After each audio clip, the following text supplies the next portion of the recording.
Donc il est écrit, la foi vient de ce qu'on entend, et ce qu'on entend vient de la parole de Dieu. Mais la parole de Dieu, quand on parle de la parole de Dieu, c'est pas, je pense seulement la parole de Dieu telle qu'on l'entend, la Bible. Dieu peut vous parler dans un film, et ça sera la parole de Dieu aussi. Quand Dieu créa le ciel et la terre, juste avec sa parole, il les créa. Il n'a pas lu un verset dans la Bible, et puis ça c'est la parole de Dieu aussi.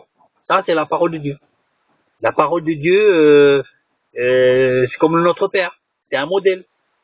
Quand vous allez demander à Dieu un travail, vous n'allez pas réciter notre Père qui est aux cieux, que son nom soit sanctifié. C'est un modèle. Vous voyez? Donc la parole de Dieu, elle est partout. Elle est là. Et le discernement, il est là. La sagesse, si quelqu'un manque de sagesse, Dieu nous dit, demandez, il vous sera donné. Et la parole de Dieu, il faut pas la prendre aussi littéralement. La parole de Dieu, si elle n'est pas accompagnée par le Saint-Esprit, je doute que ça se transforme en quelque chose de positif. Hein. Donc faisons attention. Dans l'Église, c'est pareil. Dieu nous a jamais dit d'être des moutons, dans le sens, j'allais dire, bête du terme. Notre différence pourra nous être utile, mais aussi pourra être utile aux autres. Il est évident que si on cherche à être un genou, on pourra pas être trop utile à l'autre genou. Si notre destinée c'est d'être un nombril, c'est pas pour autant qu'on va se prendre pour le nombril du monde, hein. Mais pour dire, si un petit doigt veut être comme un pouce, il va perdre du temps parce il pourra jamais y arriver. Et d'autre part, ça va pas aider le pouce, parce que le pouce aura besoin du petit doigt. On est complémentaires. Nos différences vont bien ensemble. C'est en étant différent, pas différent pour être différent, mais en sachant découvrir qui nous sommes, que nous pourrons être utiles à l'autre. Bon, salut les amis, la famille de Dieu, les frères et sœurs. Salut, alors, vous savez, peut-être on est des bébés spirituels, là, comme il disait dans Hébreux 5:12. Donc ça peut arriver, hein, moi-même aussi, ça peut arriver, donc on a besoin du lien encore. Même après des années, des fois, hein, on a besoin du biberon, là. Bon, tétine spirituelle, bon, pourquoi pas, hein. Moi, je suis pas parfait, hein. Je viens pas là pour donner des trucs, mais bon. Ce que je veux dire, c'est que y en a qui en profitent justement pour en rajouter une couche, une sérieuse couche, quoi. Donc c'est là que ça glisse un peu. Sinon, si vous regardez dans 1 Jean 2:20, chapitre 2, verset 20, donc à 27, vous voyez que le Saint-Esprit nous enseigne déjà. Nous avons tout pleinement en Christ. À partir du moment où nous avons en Christ, nous sommes en Bluetooth, en système Bluetooth. Bluetooth spirituel, l'esprit, le même esprit que les anciens avant, nos aïeux spirituels, ils nous enseignent.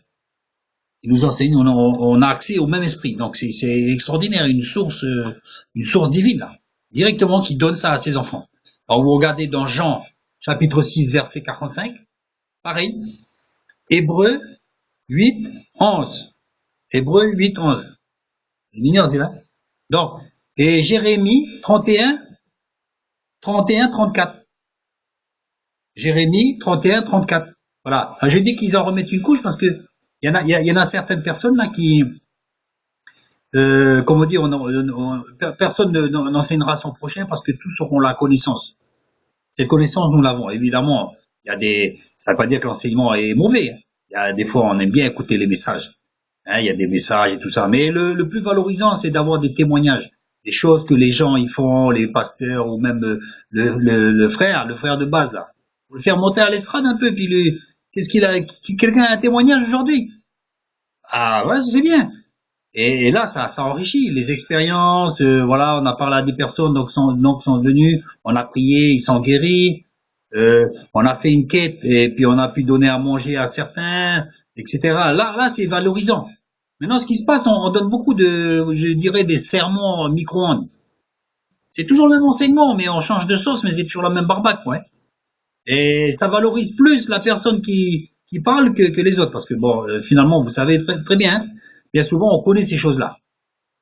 On connaît ces choses-là. Il est mignon le petit lapin, hein. On connaît ces choses-là, mais voilà, donc évidemment, ça fait du bien, je dis pas, hein. Mais voilà, le plus important, c'est quoi? Sans compter que aussi, qu'est-ce que nous dit la parole là? Vous savez, la foi disparaîtra, la connaissance, tout ça disparaîtra. Qu'est-ce qui est le plus important? Je vous le donne en mille, vous le savez, c'est l'amour. Donc aujourd'hui, il faut valoriser ça. La communion fraternelle. Regardez dans les actes des apôtres. Pas de riches, pas de pauvres, toutes choses en commun, etc. Et nous, on fait quoi? Pour enseigner, on est fort. Mais quand un frère est dans la détresse, est-ce que vraiment on est là présent? Donc c'est ça qui compte. C'est ça qui compte, c'est pas l'enseignement. Ça valorise donc les personnes qui enseignent. Et oui, évidemment, moi quand je dis des choses à des personnes, je témoigne. Comme tout un chacun des chrétiens, on parle, et les gens des fois, bon, on tombe sur des gens qui veulent pas, mais il y a des gens qui sont là. On leur fait comme découvrir quelque chose, on se sent valorisé, c'est normal. On est content d'avoir appris quelque chose à quelqu'un, mais après, de là à en faire, je dirais entre guillemets un métier et puis que ça perdure, bon, évidemment, là c'est autre chose, il y a un problème. Donc, et sans compter les faux enseignements. Donc, sous prétexte qu'on a un certain aura, on a un certain audit, donc on en rajoute une couche, des trucs et on s'en sert justement pour enseigner des choses qui n'ont pas lieu d'être. Donc, d'où les différentes sectes chrétiennes entre guillemets. L'autre est plus axé sur la sanctification avec des choses pernicieuses, évidemment. D'autres, l'autre avec non, le Saint-Esprit, c'est ça exactement. D'autres sont plus axés sur la guérison, mais avec des travers, beaucoup de travers. J'en reviens à ce que disait Jérémie 31-34. Vous savez qu'on a le Saint-Esprit, plus personne n'aura enseigné son frère. Exactement. Vous voulez enseigner quoi à votre frère? Il est pas bête. Il a la Bible hein, devant, comme vous. Hein? Enseignez-lui à lire. Plutôt, si c'est pas lire, oui. Mais la Bible, c'est marqué. Tout est marqué clair et net, noir sur blanc, blanc sur noir, comme vous voulez. Hein? Donc, voilà. Là, au bout d'un moment, c'est tout. Donc, il faut pas en faire un business pour pouvoir, par ce moyen-là, accaparer les gens. Beaucoup de gens sont sortis de l'église à cause de ça. Ils en ont ras la casquette de tout ça. Donc, méfions-nous On de ça. entend comme ça dire un peu que bah, si vous êtes chrétien, vous pouvez pas perdre votre salut. On entend dire ça, oui, vas-y, lis l'article, tu verras, mais j'ai pas besoin de lire l'article. Quand on dit de persévérer jusqu'à la fin, celui qui persévérera jusqu'à la fin sera sauvé. Ça veut bien dire, à contrario, que si tu ne persévères pas jusqu'à la fin, tu ne seras pas sauvé. Tu n'as pas besoin de faire des études bibliques pendant 50 ans pour comprendre ça. Voyez? Donc, vous savez, Dieu, il cache les choses à ceux qui veulent se croire sages ou alors pensent que c'est à force d'études bibliques qu'ils vont. Non. Dieu révèle ces choses aux enfants. Dans la preuve, vous posez la question à un enfant, on veut dire. Il va vous dire, ben, celui qui persévérera jusqu'à la fin sera sauvé. C'est clair comme l'eau de roche. Elle dit oui, mais alors il y en a qui disent oui, non, mais c'est parce que il n'était pas chrétien, c'est pour ça qu'il est tombé. Mais non, il faut pas tordre les Écritures. On peut très bien être chrétien, ou alors celui qui est tombé, c'est parce qu'il n'était pas chrétien. Alors, ça veut plus rien dire. Ça veut dire que quand tu es chrétien, ça veut dire que tu peux plus tomber, tu es chrétien, tu peux plus tomber. Il faut arrêter, il faut être logique quand même. C'est là, dans la Bible, c'est la foi, tout ça, c'est la foi, etc. Mais il y a quand même un minimum de logique. Dieu, il est logique, vous savez. Il est logique. Vous allez jamais voir une poire pousser sur un pommier. Donc, il y a un peu de logique. Enfin, il faut pas aussi extrapoler tout et puis dire oui, c'était pas un chrétien. Vous voyez le mec qui est devant vous là, lui-même là, qui est devant vous là, lui là. Lui là, il était chrétien baptisé, il est tombé, mais tombé c'est pas une fois, hein, plusieurs fois. Et la bibine, cigarette et tout. Parfaitement chrétien, baptisé du Saint-Esprit et puis je suis retourné dans le monde.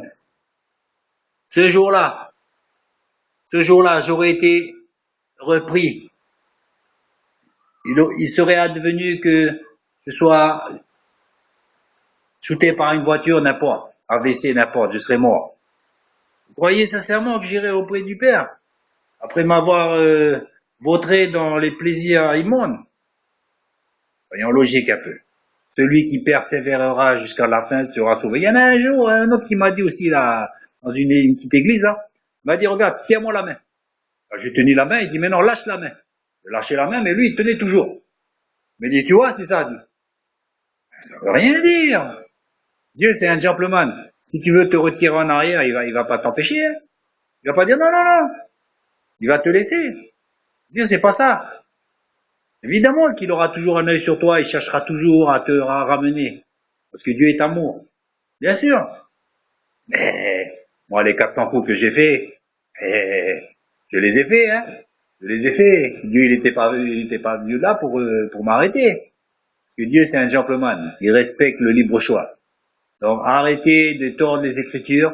Je vais vous dire une chose, l'Écriture, c'est pas fait pour les grands théologiens. L'Écriture, c'est fait pour les enfants. À bon entendeur. Gloire à Dieu. Bon, la famille de Dieu, encore un petit message là. Donc, là, la suite de ce message, je vais vous dire. Là, chez nous, en Nouvelle-Calédonie, il y a une petite dame là dans les îles, une île qui s'appelle Ouvert. Une petite dame qui paye pas de mine, là, mais franchement bien simple. D'ailleurs, chez elle, elle a dit la simplicité, le confort plutôt. Ben, elle est simple, hein, mais le confort, c'est quoi? C'est dans ce qu'elle apporte aux gens. Et c'est vrai. Vous allez chez elle, vous vous sentirez confortablement parce qu'elle sait vous mettre à l'aise. Elle vous met pas comme certains qui jouent justement de la connaissance pour vous faire sentir qu'il y a vous et moi. Il y a vous et moi. Non, la connaissance est faite pour avoir un pont et puis pour valoriser les personnes, les valoriser, pas pour leur faire sentir que, hein, la connaissance enfle. N'oubliez pas, la connaissance enfle. Faites attention. On n'est pas là pour se la jouer, dire, raconter, à tire larigot, la des versets sur versets. Je dis, on n'est pas bête, quoi. On a la Bible, c'est marqué, hein. Ouais, bah, hein. C'est simple. Donc, plus personne n'enseignera à son prochain. Bon, bref, je reviens à cette bonne femme là de Ouvéa. Et à un moment donné, elle a fait quitter ses enfants de l'école. Elle les a fait quitter l'école pendant 2 ans et pas comme ça. Elle les a enseignés elle-même. Elle a une méthode à elle. Elle a fait les maths, etc. Et grosso modo, elle leur disait, et elle éveillait la curiosité, ne vous arrêtez pas à ce que vous voyez ou que vous comprenez. Allez plus loin. Bon, c'est ce qu'ils ont fait. Bon, elle a eu le tribunal, l'assistance sociale, la police. Tout ça, ça a été à ses trousses. Et elle a continué pendant 2 ans. Au bout de 2 ans, elle a dit, bon, mais je vais remettre mes enfants dans le cursus scolaire. C'est ce qu'elle a fait.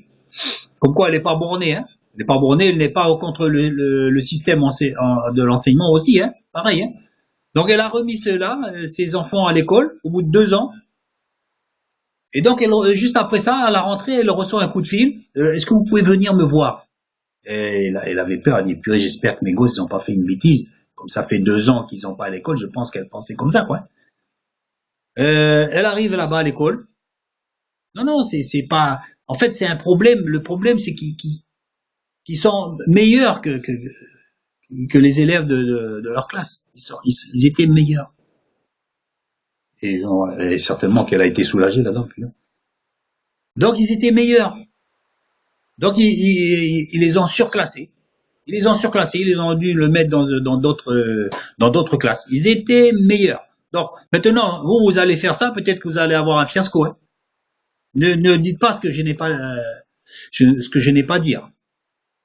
Non, pour vous dire que une femme ne s'est pas arrêtée au système de l'éducation nationale qui nous a été proposé, qui n'est pas mauvais, mais qui est bien à parfaire, ça c'est sûr.